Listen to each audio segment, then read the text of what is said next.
சரி, இப்போ நாங்கள் பங்குகள் தொடர்பான இன்னொரு கணக்கு போகிறோம். எப்படி என்றால், ஒரு முதலீட்டாளர் இது 2 கம்பெனி கணக்கு தான், கொஞ்சம் பெரிய கணக்கு சரிதானே. எப்படி என்றால், ஒரு முதலீட்டாளர் தம்மிடம் இருந்த ரூபாய் 70,000 பணத்தில், அப்போ முதலீட்டாளர்கிட்ட 70,000 பணம் இருக்கு சரிதானே. 70,000 பணம் இருக்கு. 70,000 பணத்தில் ஒரு பகுதியை ஆண்டு பங்குலாம், ஒரு பகுதி என்றால் இப்போ நாங்கள் ஒரு பகுதியை முதலீடு எக்ஸ்ண்டு போடுவோம்.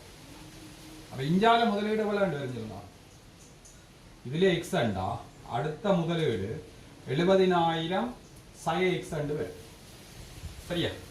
இஞ்ச முதலீடு எக்ஸ்ண்டா அங்கே 70,000 சய எக்ஸ். இவங்களுக்கு எவ்வளவு சொல்லிடு, ஒரு பகுதியை ஆண்டு பங்கு லாபம் ரூபாய் ஒரு பங்குக்கு ரூபாய் 3 வீதம் செலுத்தும் ஒரு நிறுவனத்தின் சந்தை விலை 30 உள்ள ஒரு கம்பெனியின் பங்குகளையும், ஒரு பங்கின் பங்கு லாபம் ரூபாய் 3, ஒரு பங்கின் விலை ரூபாய் 30 சரிയോ. சேர்ந்து மிகுதி பணத்தை ஆண்டு பங்கு லாபம் ரூபாய் 4, ஒரு பங்கின் பங்கு லாபம் ரூபாய் 4, ஒரு பங்கின் சந்தை விலை ரூபாய் 20, ஒரு பங்கின் சந்தை விலை ரூபாய் 20 ஆக உள்ள ஒரு கம்பெனியின் பங்குகளை கொள்வனவு செய்வதற்கு முதலீட்டார். இம்முதலீட்டிலிருந்து அவர் ஓர் ஆண்டிற்கு பெற்ற வருமானம் 9,500. அவர் ரெண்டின் வருமானம், இதிலிருந்து பெற்ற வருமானமும் இதிலிருந்து பெற்ற வருமானமும் 9,500. இதெல்லாம் தான் கணக்கு.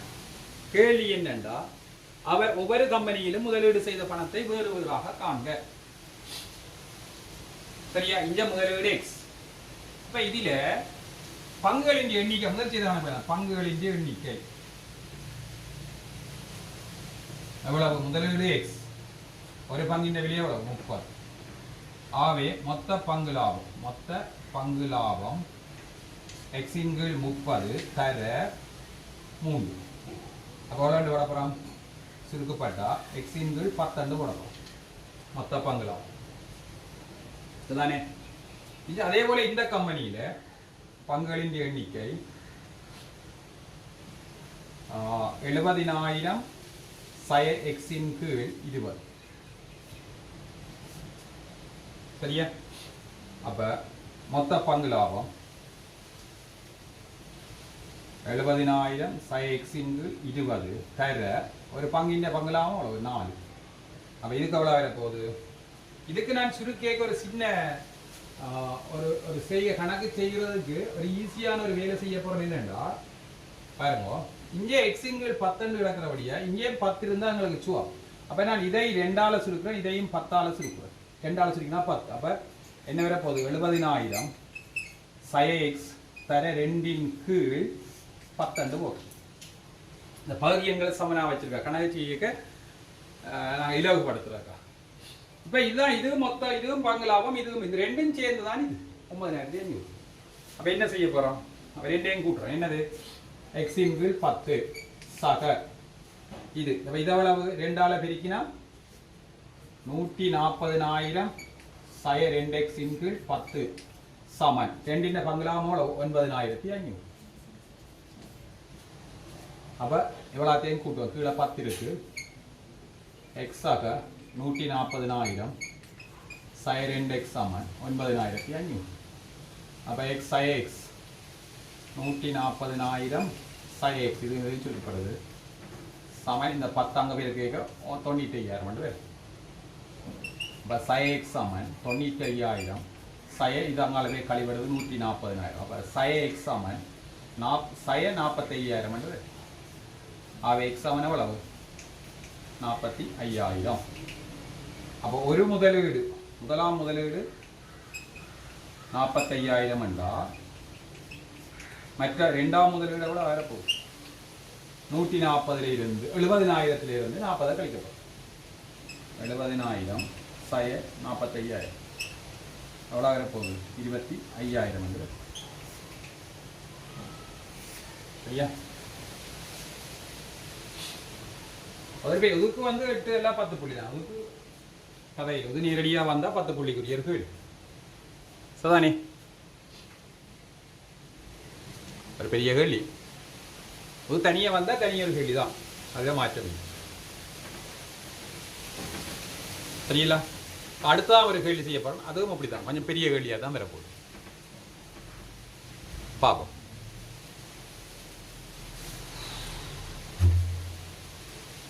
அதாவது தனித்தனி பங்கு லாபத்தை காண்றோம். 70,000 முதலீடு எங்களுக்கு எவ்வளோண்டு தெரியும். இங்கே எக்ஸ்போர்ட்டா அங்கே 70,000 சாய்ஸ் ஏனெண்டா எவ்வளோண்டு சொல்லி. ஆனால் ரெண்டிலேயும் இருந்து பெற்ற மொத்த பங்கு லாபம் 9,500. அப்போ அப்போ என்ன கணக்கு செய்ய இதுகின்ற பங்கு லாபத்தை கண்டோம் எக்ஸிங்கிள் 10, மற்றதிൻ്റെ பங்கு லாபத்தை கண்டோம். அப்போ 70,000 எக்ஸிங்கிள் 10 வருதுன்னா அதை நாங்கள் இப்போ சுருக்கி இருக்கலாம் 4 5 வரும். இப்போ நாங்கள் சுருக்கியாக நாங்கள் 5 ஓட்டு திரும்ப பொம்மசி காணும். அப்போ அதுக்காக தான் இப்படி எடுத்துறாங்க நேரடியாக. அப்போ இதையும் 10 ஓட சரி.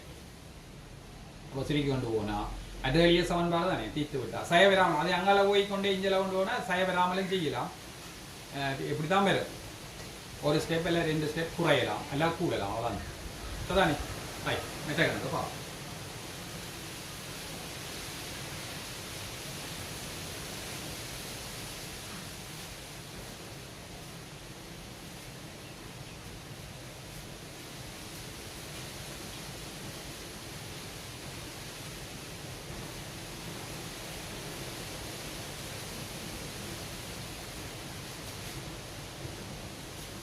ஆண்டு பங்களாவும் ஒரு பங்குக்கு ரூபாய் 5 செலுத்தும் ஒரு கம்பெனியில் 4,000 பங்குகளை உடைய ஒரு முதலீட்டாளர் அப்பங்குகளின் சந்தை விலை ரூபாய் 45 ஆக உள்ள சந்தர்ப்பத்தில் அவரை விற்றார்.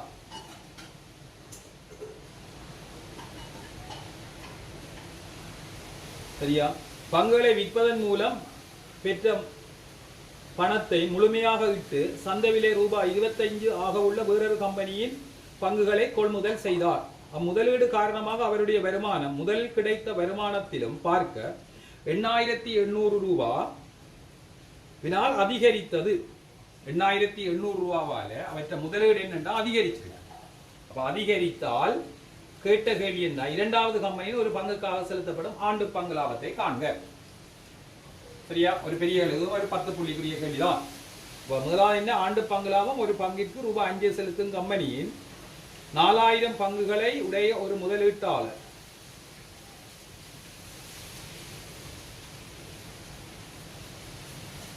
ஒரு பங்கின் பங்கு லாபம் அவ்வளவு 5, பங்குகளின் எண்ணிக்கை 4,000. அப்ப இதிலிருந்து முதல் செய்யலாம் என்னன்னா மொத்த பங்கு லாபம் ஒரு பங்கின் 5 மொத்த பங்கு லாபம் அவ்வளவு 4,000 தர 5 அப்போ எவ்வளோ வரப்போகுது 20,000 வரப்போகுது. இதுதான் மொத்த பங்கு லாபம். இந்த மொத்த பங்கு லாபத்தை ஒரு வருடத்தில் அவர் பெற்ற பின்னர் ஒரு பங்கு 45 ஆக உள்ள சந்தர்ப்பத்தில் அவற்றை விற்றார். அப்ப விற்ற பணம் விற்ற விலை 45 ரூபா படி 4,000 பங்கு 4 0 4 5 22 நாங்கள் 16 18 எவ்வளோக்கு விற்றார் 180,000 விற்றார். சரியா?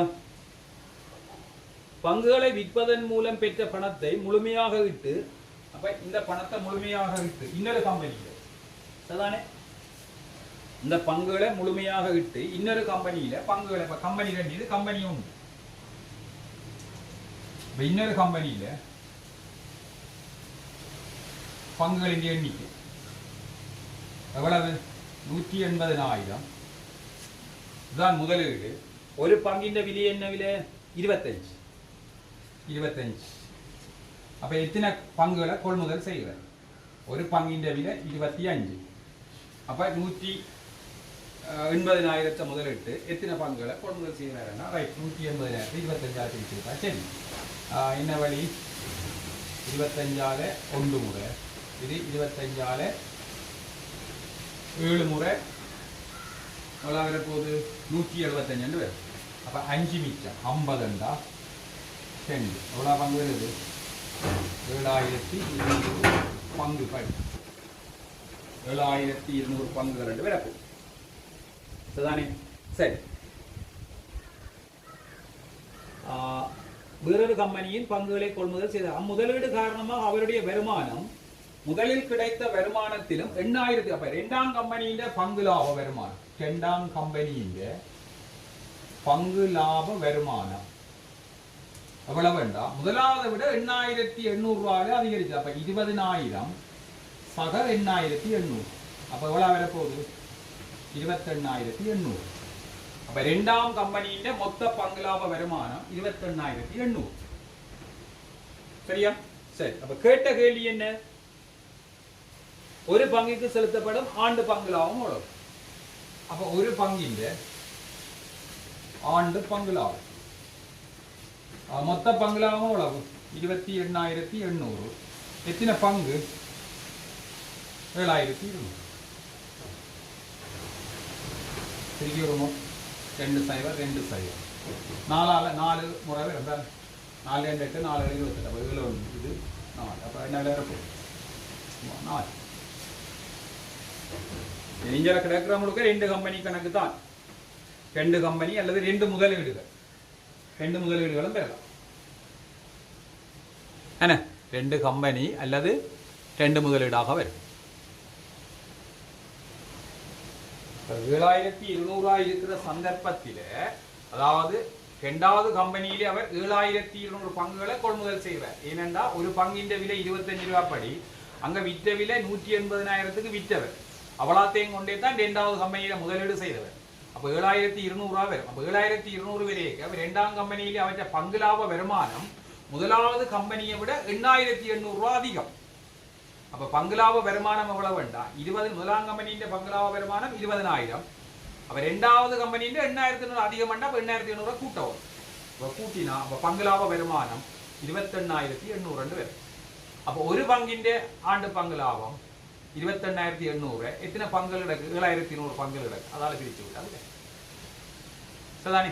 அப்ப 4 வரும். சரி. இப்ப பலையின பயிற்சியில வர கணக்கை பார்ப்போம்.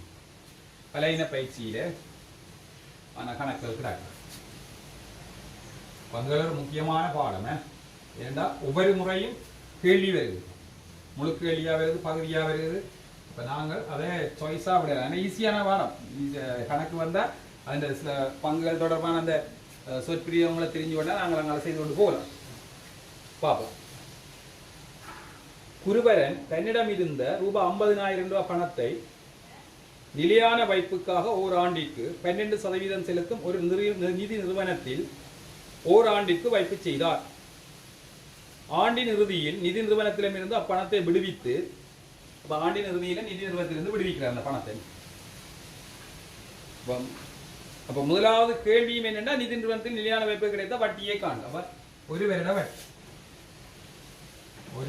வட்டி 100க்கு 12 எவ்வளவு காசுக்கு 50,000 2 0 2 0 12 தர 500 எவ்வளவு வர போகுது. இது ஒரு வருட வட்டி. நிதி நிறுவனத்திலிருந்து கிடைத்த ஒரு வருட வட்டி. சரிதானே? செய்த ஆண்டின் இறுதியில் நிதி நிறுவனத்திலிருந்து அப்பணத்தை விடுவித்து அவர் ஆண்டிற்கு கிடைத்த வட்டியுடன் முழு பணத்தையும் ஓராண்டிற்கு பங்கிட்டு ரூபாய் 4 செலுத்தும் சந்தை விலை ரூபாய் 28 உள்ள ஒரு கம்பெனியில் முதலீடு செய்தார். இது நிதி நிறுவனம்.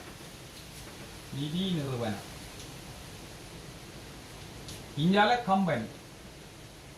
கம்பெனியில அவற்ற முதலீடு என்னண்டா 6000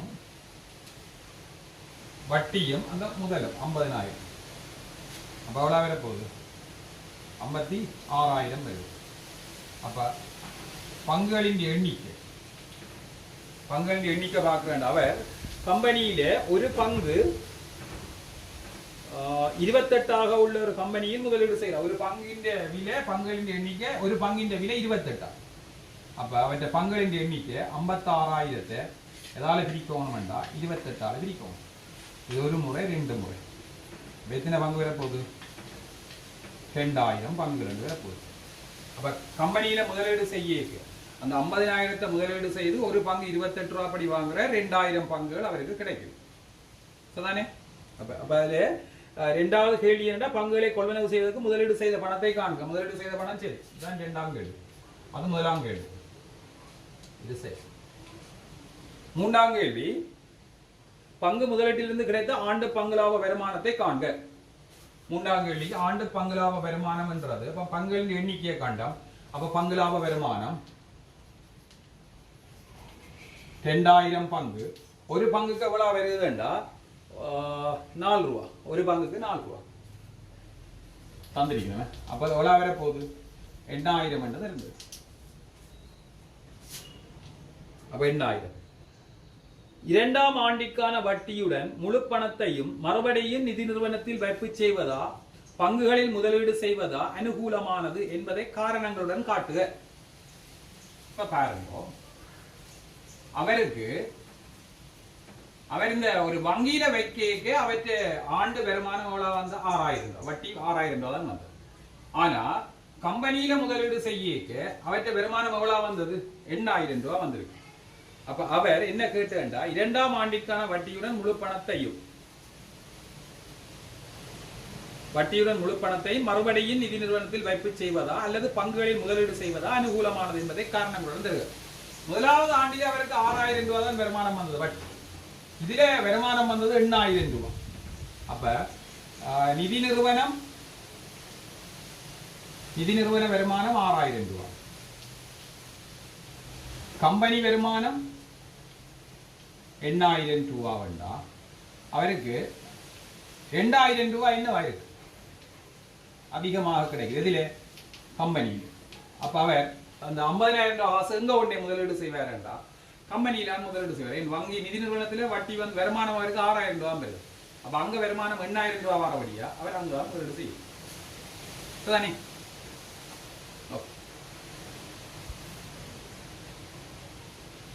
சரி. இன்னொரு பார்ப்போம்.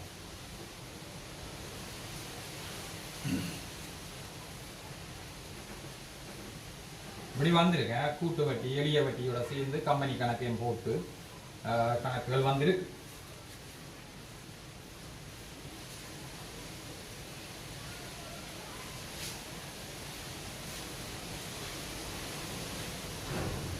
ஆண்டு பங்கு லாபம் ஒரு பங்குக்கு ரூபாய் 2 உள்ள 1500 சம பங்குகளை கொண்டுள்ள முதலீட்டாளர் அப்பங்குகளை ஓராண்டின் வருமானத்தை பெற்ற பின்னர் சந்தை விலை ரூபாய் 32 உள்ள சந்தர்ப்பத்தில் விற்றார்.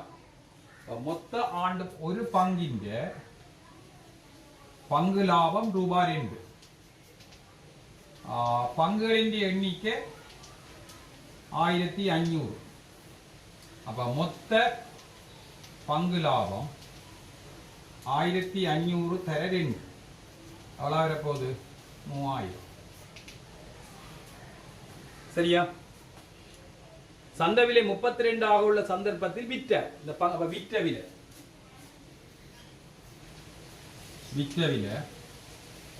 32 உள்ள போது 1500 பங்கை விற்கிறார். 2 சைவரை போட்டு 12 33 13 45 48 48000 விற்கிறேன். இப்படியே கணக்கு வாசிக்க என்னென்ன தேவையோ அவ்வளவு நான் கண்டு கொண்டு போனாலும் சரி. விற்பதன் மூலம் பெற்ற பணத்தை பங்குகளை விற்பதன் மூலம் பெற்ற பணத்தை ஆண்டு பங்கு லாபம் ஒரு பங்குக்கு ரூபாய் 2 வீதம் செலுத்தும் ஒரு கம்பெனியின் சந்தை விலை ரூபாய் 40 பங்குகளை வாங்குவதற்கு முதலீடு செய்தார். வேறு ஒரு கம்பெனியில இது ஒரு முதலாம் கம்பெனி, இந்த இன்னொரு கம்பெனியில இரண்டாம் கம்பெனியில என்ன செய்கிறார்டா பங்குகளை விற்பதன் மூலம் பெற்ற பணத்தை ஆண்டு பங்கு லாபம் ஒரு பங்குக்கு 2 வீதம் செலுத்தும் சந்தை விலை ரூபாய் 40 உள்ள பங்குகளை வாங்குவதற்கு முதலீடு செய்தார். அப்ப இதுல பங்குகளின் எண்ணிக்கை முதலீடு 48,000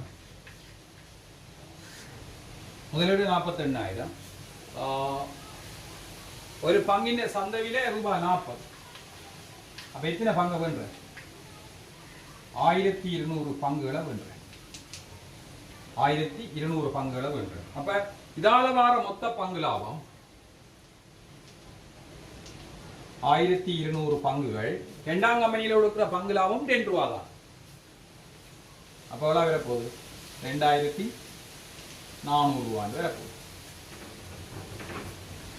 கேள்வி என்னண்டா முதலாம் இரண்டாம் கம்பெனிகளின் வருமானங்களுக்கு இடையிலான விகிதத்தை காண்க. இப்போ முதலாம் கம்பெனி இரண்டாம் கம்பெனி. முதலாம் கம்பெனி வருமானம் எவ்வளவு? எங்க 3000. இரண்டாம் கம்பெனி வருமானம் எவ்வளவு? 2400. 20 சொல்லுங்க. 65 64 என காட்டுக. 5க்கு 4 சரியா? நேரடியாக கேட்டுக்க.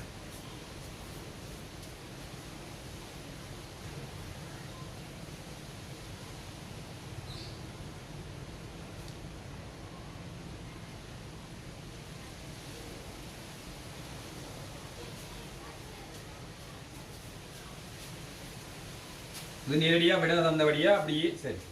இது செய்யறதுக்கு நாங்கள் இப்படியும் செய்யலாம். எங்களை கேட்கல தானே, கடைசி கேள்வி தானே கேட்டா. இது இந்த பங்கு லாபத்தை கேட்கல, இது இந்த பங்கு லாபத்தை கேட்கல, அவற்றுக்கு இடையிலான விகிதம் வேண்டா இங்க வேறோ. இதையும் பெருக்க தேவையில்லை கேட்கல, இதையும் பெருக்க தேவையில்லை. அப்ப இப்படிதான் கேள்வி. நாங்கள் தேவையில்லை. அப்ப இப்படி இதையும் பெருக்க மொத்த பங்கு லாபத்துக்கு தேவையில்லை. அப்ப இது இந்த மொத்த பங்கு லாபம் முதலாம் கம்பெனியின் மொத்த பங்கு லாபம் 1500 ரெண்டாம் கம்பெனியின் மொத்த பங்கு லாபம் 1200 ரெண்டும் என்ன செய்யுது? சுருக்கப்படுது. இந்த 2 0 2 0 மூன்றாவது சுருக்கம் 35 3 இப்படியும் செய்யலாம். அந்த கேள்வி கேட்காதபடியா நாங்கள் அப்படி சுருக்கங்கள் அதாவது கணக்கு செய்கிற தேவையில்லாமல் நேரத்தை மிச்சப்படி கொண்டு அப்படி செய்யலாம். இந்த கேளாததுக்கு இந்த பெருமானத்தை காணாமல் கடைசி விட மட்டும் கேட்டா அப்படி செய்யலாம். இதுல என்னடா இதுவும் பெருக்கி விட இருக்க தேவையில்லை, இதுவும் பெருக்கி விட இருக்க தேவையில்லை. அதை வச்சுக்கொண்டே சுருக்கி விட்டா சரியா? ஓகே. அடுத்த கேள்வி.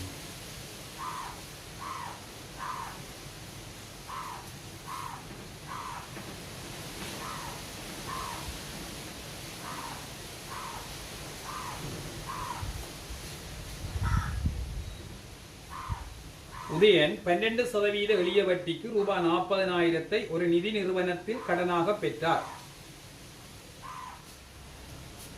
அப்ப உதயனுக்கு 1 வருட எளிய வட்டி எவ்வளவு சொல்லுங்க? அவன் 100க்கு 12 எவ்வளவு காசை வேணவர்? 40,000 வேணார்.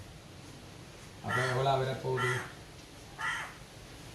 4,800 வரப்போகுது. 1 வருட வட்டி.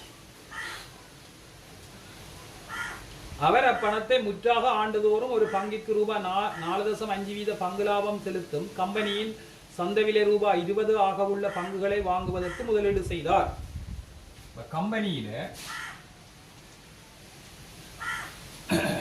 இந்த பணத்தை அப்படியே முதலீடு கம்பெனியில முதலீடு செய்கிறார் எவ்வளவு வேண்டாம். இப்ப பங்குகளின் எண்ணிக்கை பங்குகளை வேண்ட போற முதலீடு எவ்வளவு வேண்டா? 40,000. ஒரு பங்கின் விலை எவ்வளவு வேண்டா? 20. ஒரு பங்கின் விலை 20. அப்ப எத்தனை பங்கு வேண்ட போற? 2000 பங்குகளை வேண்ட. 2000 பங்குகளை வாங்க. சரியா?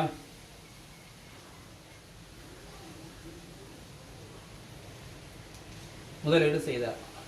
3 ஆண்டுகளுக்கு பின்னர் அப்ப இந்த கம்பெனியில முதலீடு செய்ய கம்பெனியின் பங்கு லாபம் எவ்வளவு சொல்லுங்க? 4 ரூபாய். ஒரு பங்கின் பங்கு லாபம் 450. அப்ப மொத்த பங்கு லாபம்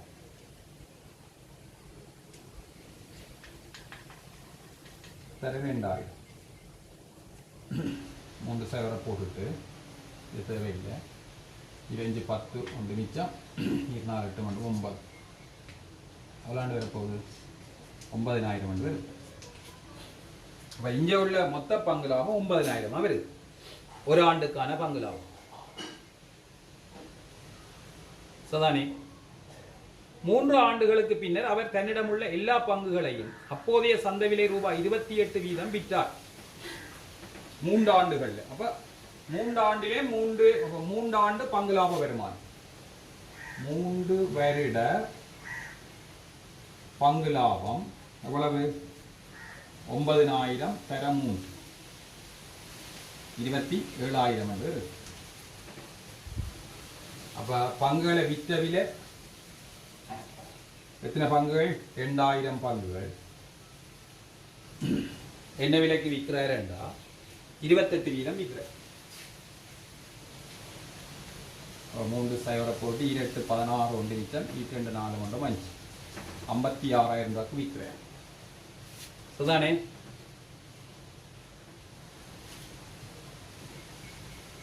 இக்கொடுக்கல் வாங்கல் காரணமாக உதயனுக்கு 28,000 ரூபாய் லாபம் கிடைத்தது என காட்டுக. இப்ப இது ஒரு வருட வட்டி தானே 4,800 ரூபாய் வந்து. இப்ப 3 வருடத்துக்கு வரபடியே இப்ப இதுல 3 வருட வட்டியை பார்ப்போம். அப்போ எவ்வளோ போகுது 4,800 தர 3 0 0 324 2 முன்னாங்க 2 14 எவ்வளோ வருது 14,400 வருது. அப்ப அவர் 3 வருடத்தில் 14,400 ரூபாய் கொடுக்குறார். எவ்வளவு கொடுக்க வேணும் வட்டி? முதல் எவ்வளவு 40,000. அப்ப அவர்கிட்ட இப்ப நாங்கள் பார்த்தா வங்கியில அவர் கொடுக்க வேண்டியது 40,000 சக 14,400. எவ்வளவு கொடுக்க வேணும் 54,400 கொடுக்கும். சுதானே பாருங்க 4 சரி.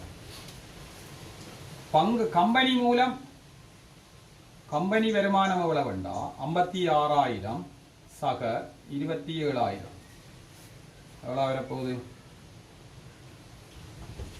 83,000. அப்ப அவற்ற வருமானம்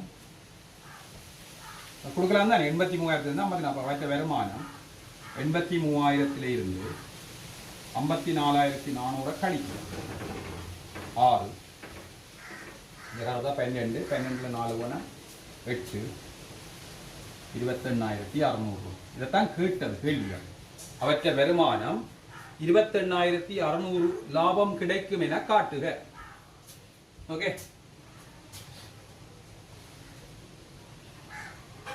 இதுவும் அதில் உள்ள பலையின பயிற்சியில் உள்ளது பெரிய சரியா.